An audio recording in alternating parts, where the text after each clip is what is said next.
Could Nico Iamaleava win the Heisman Trophy next football season? Yes, it's January. Yes, we're going to have that conversation. Why? Well, because the odds makers believe he's got one of the better chances in all of college football. That and a whole lot more. It's your Thursday Locked On Vols. You are Locked On Vols, your daily podcast on the Tennessee Volunteers. Part of the Locked On Podcast Network, your team every day.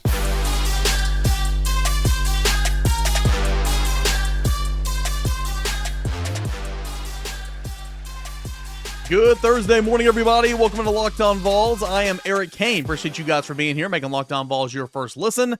A part of the Locked On Podcast Network, where it is your team every single day. Big shout out to our friends over at FanDuel. Make every moment more with FanDuel Sports Book. It's America's #1 sports book. Okay, so got a fun show to get into today. FanDuel Sports Book, again, kind of runs together there. Released some updated odds for the 2024 Heisman Trophy winner. And where does Nico Iamaleava fall on that list? We'll tell you here in a matter of moments. Could the situation at Alabama right now spark change in the transfer portal? I think the transfer portal and a lot about the college football calendar needs to change anyway. But you got a lot of national media members who are advocating for change because of the situation at Washington and Alabama right now. We'll discuss that here in a moment, and plus get into your mailbag questions in segment number 3. So, Nico, it's always silly to have this conversation, really before you're an established player. But sometimes in college football, you don't have to be an established player to go up and win the Heisman. Sometimes, a redshirt freshman like, Johnny Manziel can go up and win the Heisman Trophy, or some of these younger players. Sometimes it's not about growth and development year after year, and then you take home that highest prize. So I recognize it's been done before, but I always think it's a silly conversation, especially in the month of January. But we are a football podcast, and we talk Tennessee Volunteers, so why not to have any type of a Heisman Trophy conversation this early? And with Nico's got one start under his belt. Sure, #1 overall player in the country in the 2023 cycle. A 5-star rated prospect, unanimously, all that and more. I get it. There's a lot of hype. There's a lot of potential there. And in the one bowl game that he started against Iowa, against a very respectable defense, he put on a show on the ground, was extending plays, was making things happen, and was fine through the air. Made one really nice throw down the sideline to Ramel Keaton when he was flush out of the pocket, and it just looked really, really good. So again, there's a ton of potential there. And in one start, he's looked really, really good. But Nico Iamaleava does come in as one of the higher-rated players in terms of odds to win the Heisman Trophy in 2024. Let's take a look at those odds, shall we? It's kind of interesting, okay? So Nico falls in, according to our friends over at FanDuel Sports Book, as having the 6th highest odds to win the 2024 Heisman Trophy, coming in at plus 1,500. Who are those names in front of Nico? Well, I'll tell you. Right in front of Nico with the 5th highest odds is Jalen Milroe at plus 1,200. So Nico's at plus 1,500. Jalen Milroe, who is very much an established quarterback now and had a really, really nice season for Alabama, a college football semifinalist team that bowed out there in the playoffs, is there at number 5. Will Howard is at plus 1,200 as well, tied with Jalen Milroe. Dylan Gabriel, who has packed up shop and left yet again, going up to a former school in the Pac-12, now in the Big Ten. He's at plus 1,000. Third best odds. Second best odds, and this makes a whole lot of sense, it's Carson Beck at plus 750. Carson Beck at Georgia. Sure, you've lost some playmakers the last couple of years. Sure, Georgia technically wasn't in the playoff this past year, but I feel like we can have a reasonable conversation. Again, this is a conversation for another day. But if you're going by 4 best teams in the country, you can't tell me that Georgia wasn't one of the 4 best teams in the country. Its one loss was to Alabama by 3 points.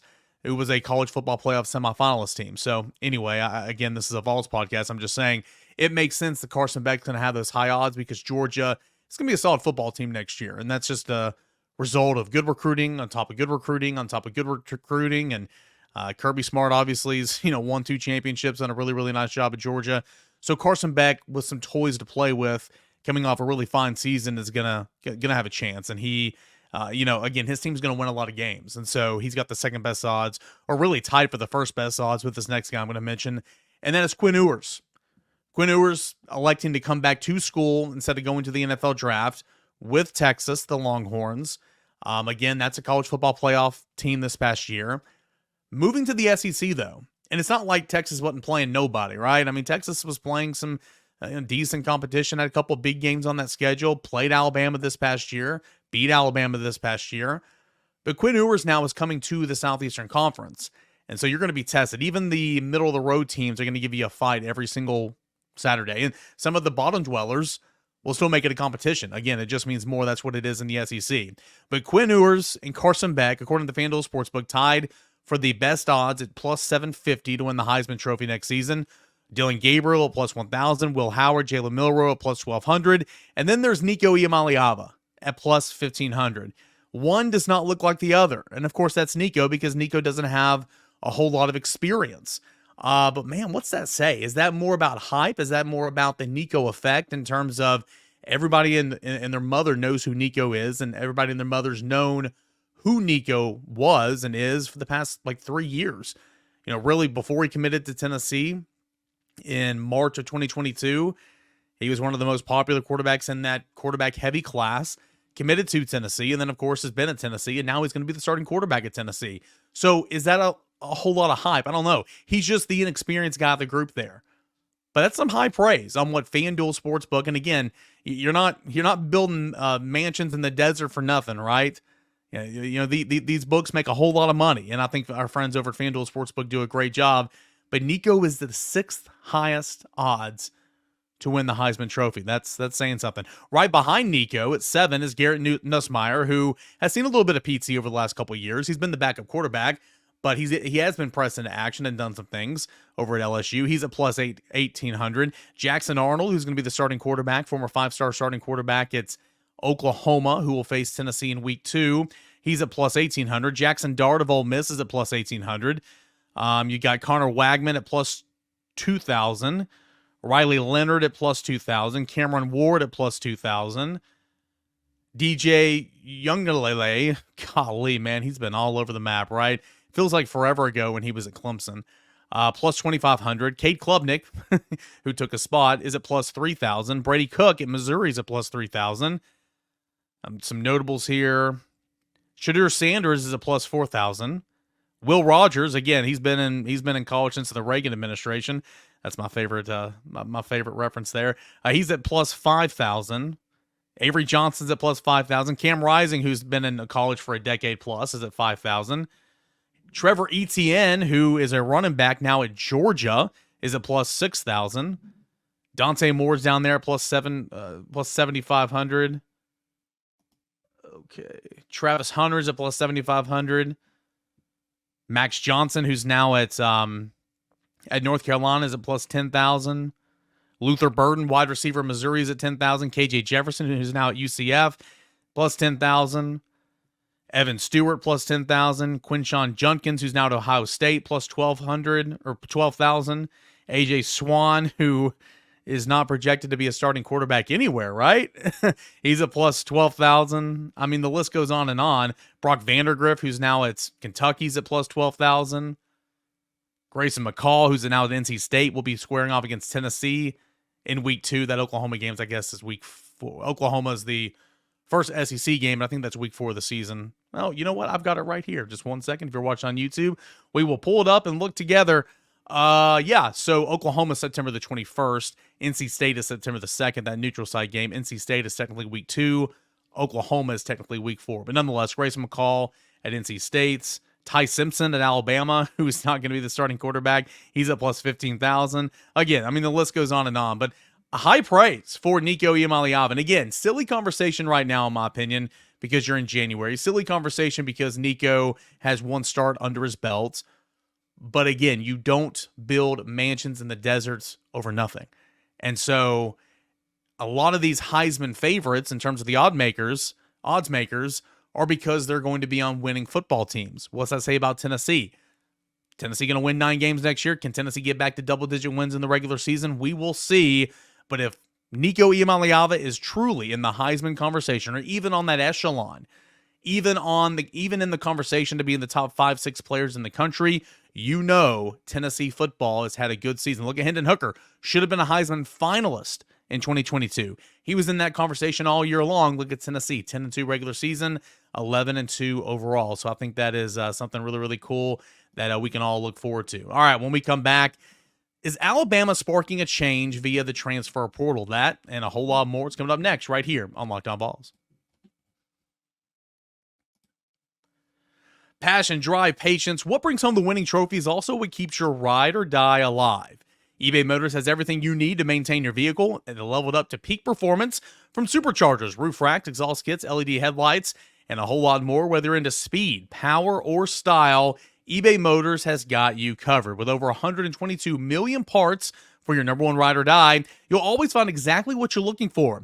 And with the eBay Guaranteed Fit, your part is guaranteed to fit your ride every time, or your money is back. Because with eBay Motors, you're burning rubber, not cash. With all the parts you need at the prices you want, it's easy to turn your car into the MVP and bring home that W. Keep your ride or die alive today at ebaymotors.com. Eligible items only. Exclusions apply. eBay Guaranteed Fit only available to U.S. customers. More on Locked On Vols about the transfer portal. That is coming up next. All right, welcome back in here to your Thursday edition of Locked On Vols. We'll get in your mailbag questions here in just a moment. But I do want to talk about some things that kind of happened while I was back on vacation. You know, I'm on vacation, and I'm bookmarking a lot of things that I want to hit on periodically whenever I come back. And here's one of them, all right? I understand it was an abrupt retirement there for Nick Saban. It is not ideal. I understand we're all Tennessee Volunteers fans here. I get it. No love lost for Bama. I hear you. But let's remove that. Let's try to remove that for just a second. Hear me out. Hear me out. What if you, or maybe what if your child was at Alabama, okay? And really successful season, college football playoffs, SEC champions, college football playoffs. You lose. You're playing into early January, into the new year.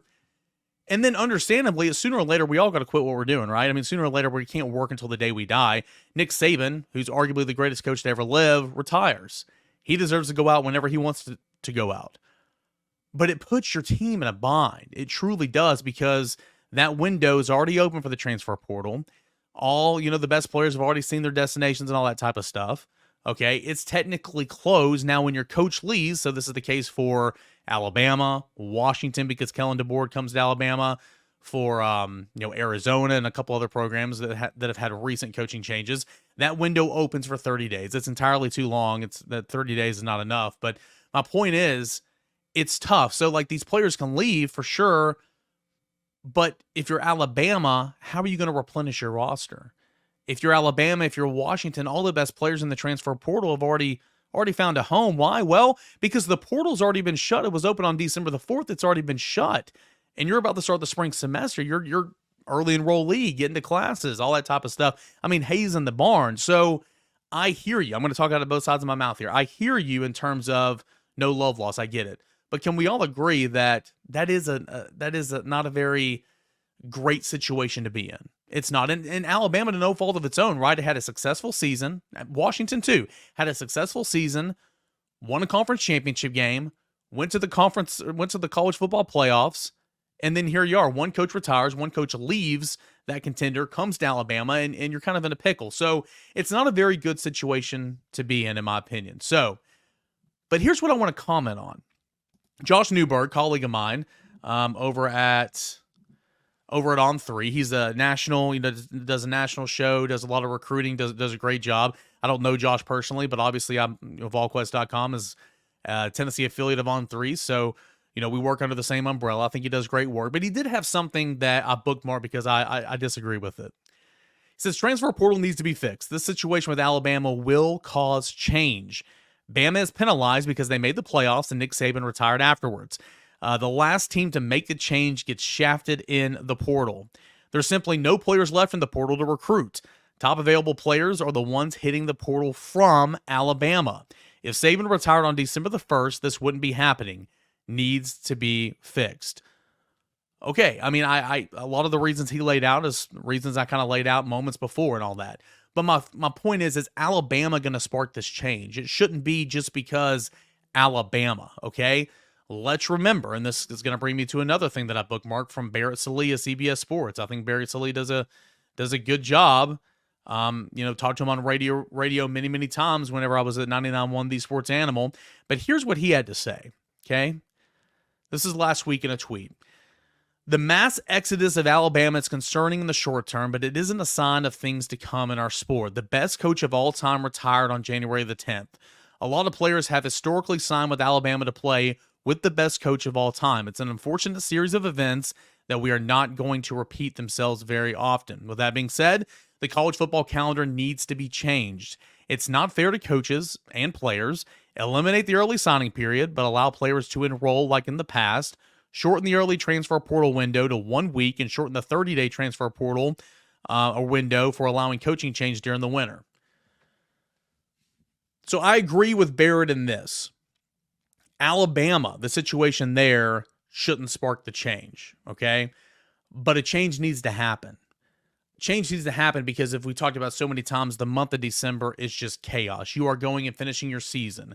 You are going and preparing for a conference championship game potentially. Right now, you are re-recruiting your team to stay on your roster, okay, because you got multiple transfers. You can do whatever you want. You are pleading with COVID seniors who you want to come back and play for another year, and you're trying to manage all that.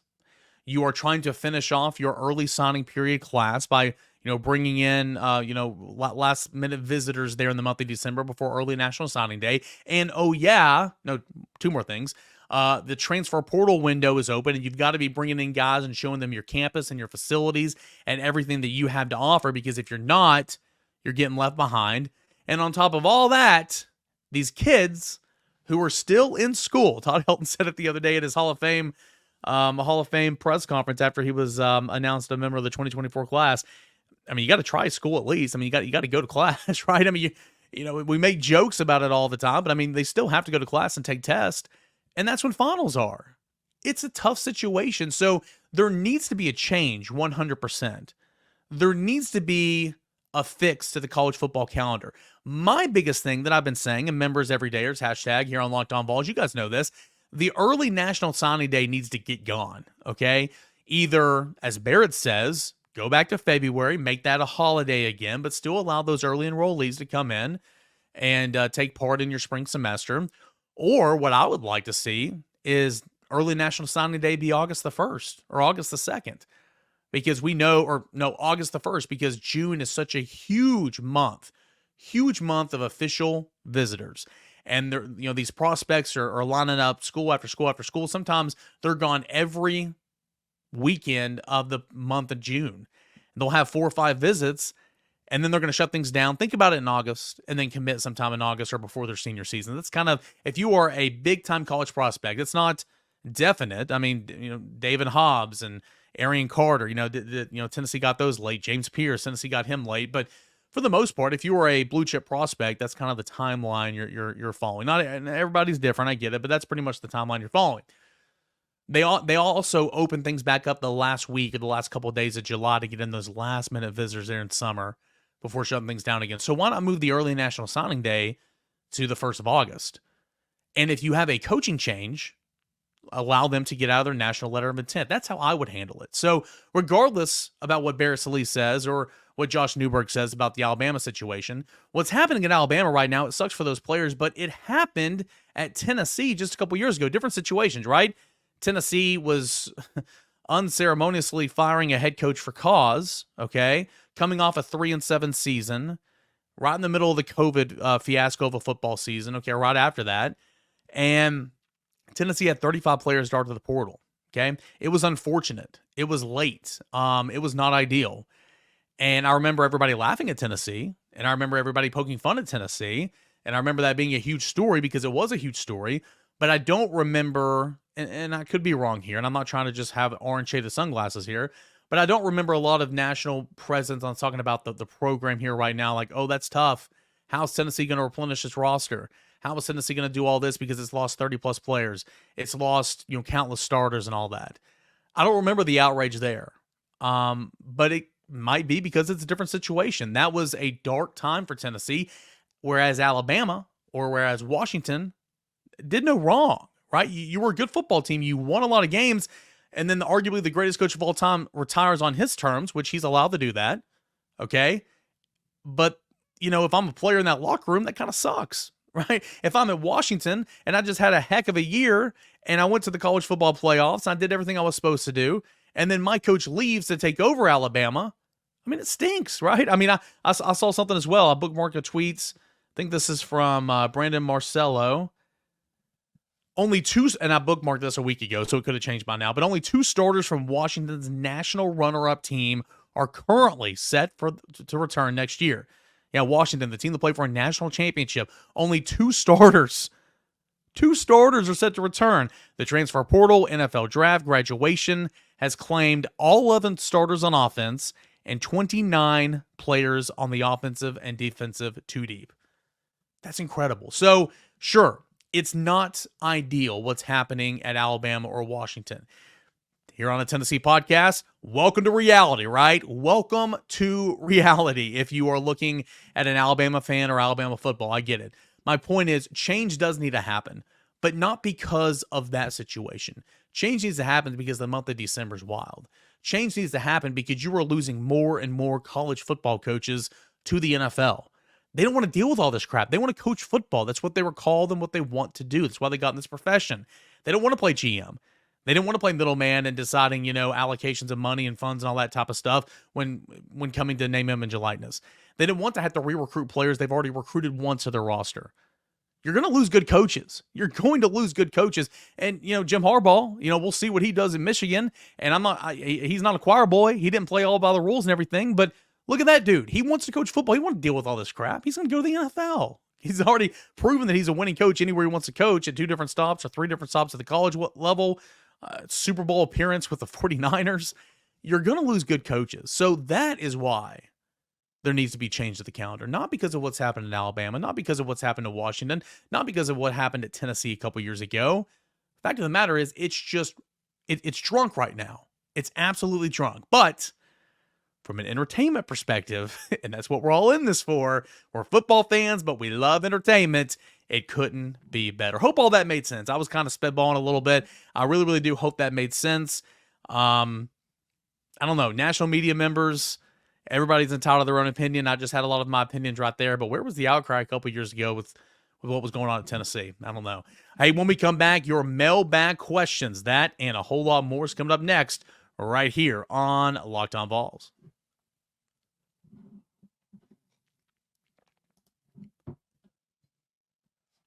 All right, guys, appreciate you for being here as always. A couple minutes left here. When we come back, I hope, I'm hopefully going to pre-record with a current Tennessee football player later tonight, and if that's the case, we'll have it on Friday's show. So that is what you have to look forward to. Not going to say the name right now because if something doesn't happen in terms of recording, I don't want to be kind of left out to dry there. But hopefully we'll have a fun show tomorrow coming up. But appreciate you guys for being here. Tuesdays, normally when we do the mailbag show, it's when you take over the show, but because I've been on vacay for a little bit, I wanted to squeeze in a mailbag here at the end of the week. So let's go ahead and let's start with Blayton.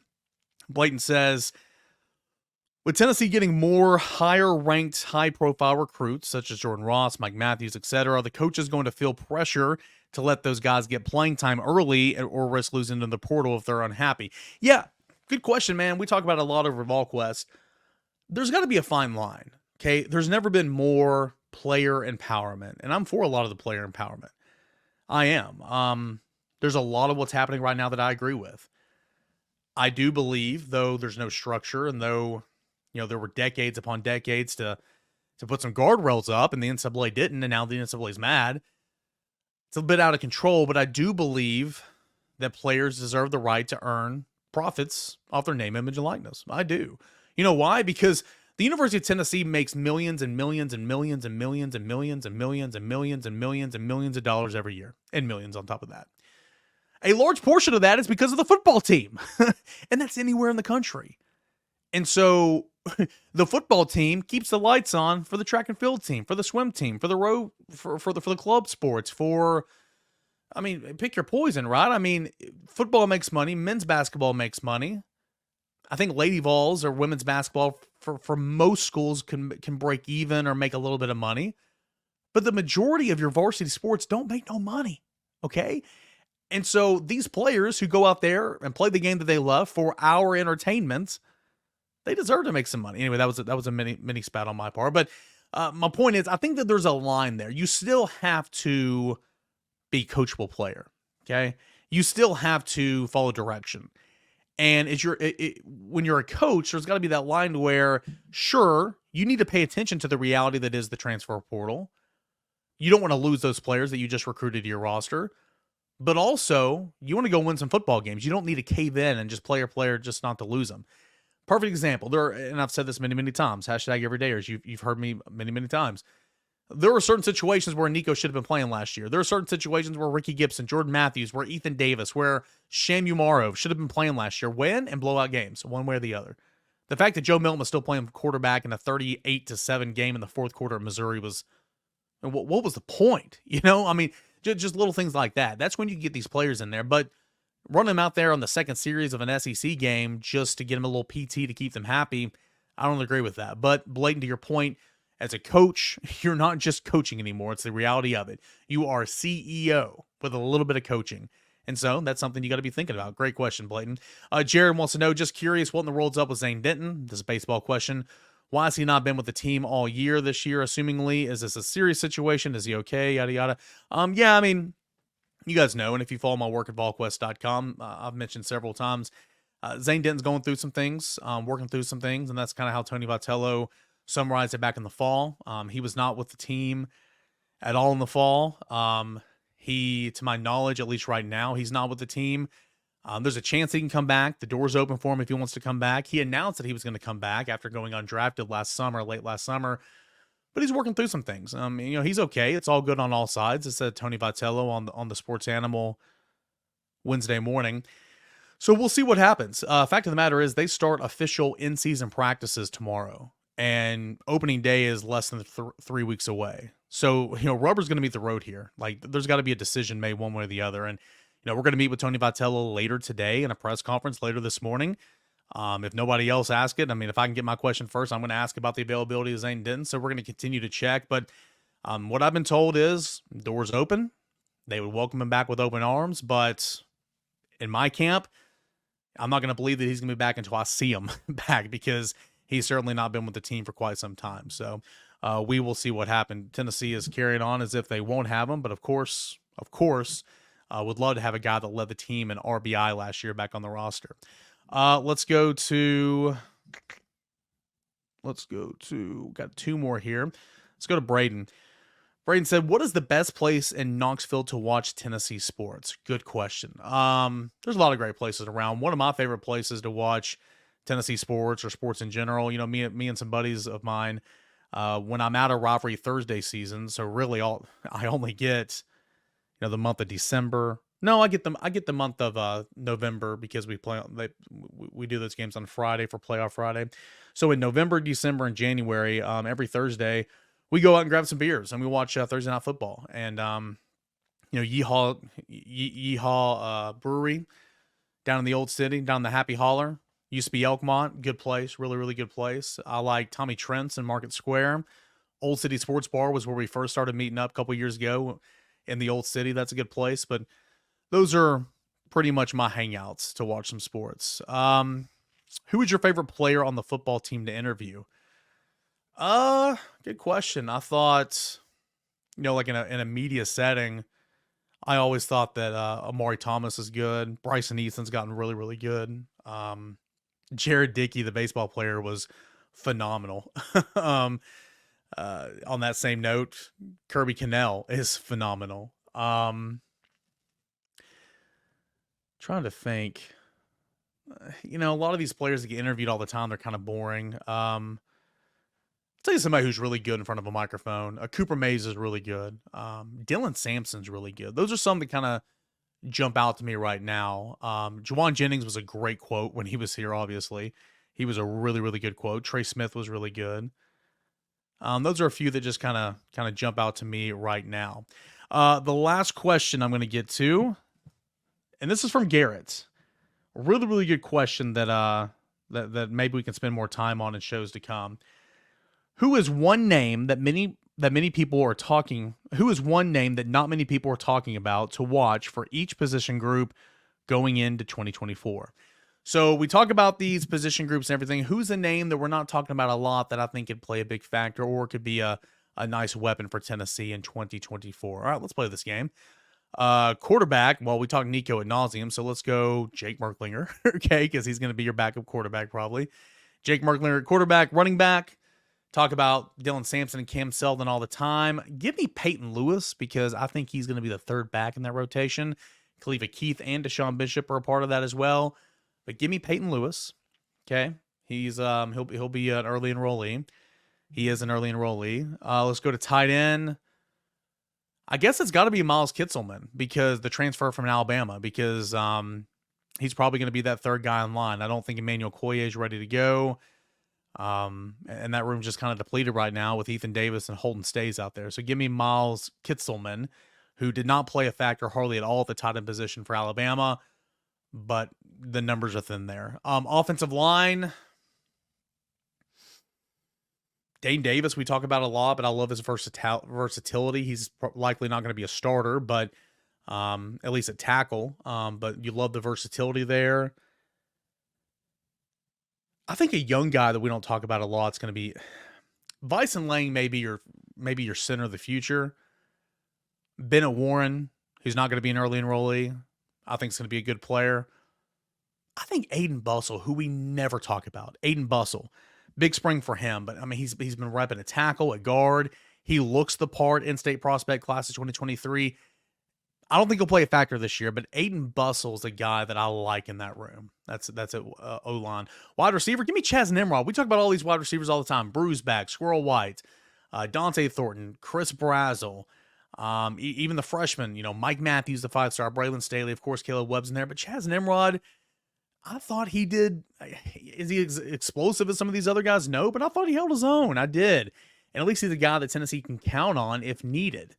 So give me Chaz Nimrod in that conversation. On the defensive line, Tyree Weathersby, true freshman this past year, had that hip injury in fall camp, didn't play at all. I'm telling you guys, he's going to be a player. He was one of my favorite, most intriguing prospects when I cover recruiting more than I do now in the class of 2023. Tyree Weathersby, remember that name. He's going to be a player for Tennessee. At linebacker, we talk about Elijah Herring a lot. Of course, Keenan Peely. We talk about Aaron Carter. Talk about Jeremiah Thielander a lot. What is Jalen Smith going to give you? He redshirted this year, came on towards the end of the year, part of that 4-game rule, had a couple of tackles on kickoff team, had a couple of tackles in the bowl game. I think he's behind the other guys, but in the very, very, very limited time that we've seen him play, Jalen Smith has played pretty well. So give me that name there. And in the secondary, we talk about these guys all the time because we just don't know who's going to play where. In the secondary, give me, Jacoby Thomas. He's a transfer. We've talked about him a lot, but when I'm kind of like figuring who's going to be starting where, for some reason, and again, he's new, and I haven't seen him play, and he hadn't practiced yet, but Jacoby Thomas is never kind of up there for me. MTSU safety, very experienced player. Obviously, the level of competition is not what it's going to be in the SEC, but Jacoby Thomas can't teach experience, and so maybe I'll go that route there, Jacoby Thomas. All right, guys, fun show today. Really, really fun show. Appreciate you guys being a part of it. Thanks for sending in your mailbag questions. We'll get back into our regular scheduled mailbag question segments on Tuesday of next week. You can always send those into _Canner and at Locked On Vols. Appreciate you guys so much for making Locked On Vols your first listen, making us a part of your morning commute. Wherever you listen, wherever you watch, please subscribe to Locked On Vols on the YouTube channel and download us wherever you listen to your podcast. Thanks so much for being here, guys. Hopefully we'll have a fun player interview coming up on Friday right here on Locked On Vols.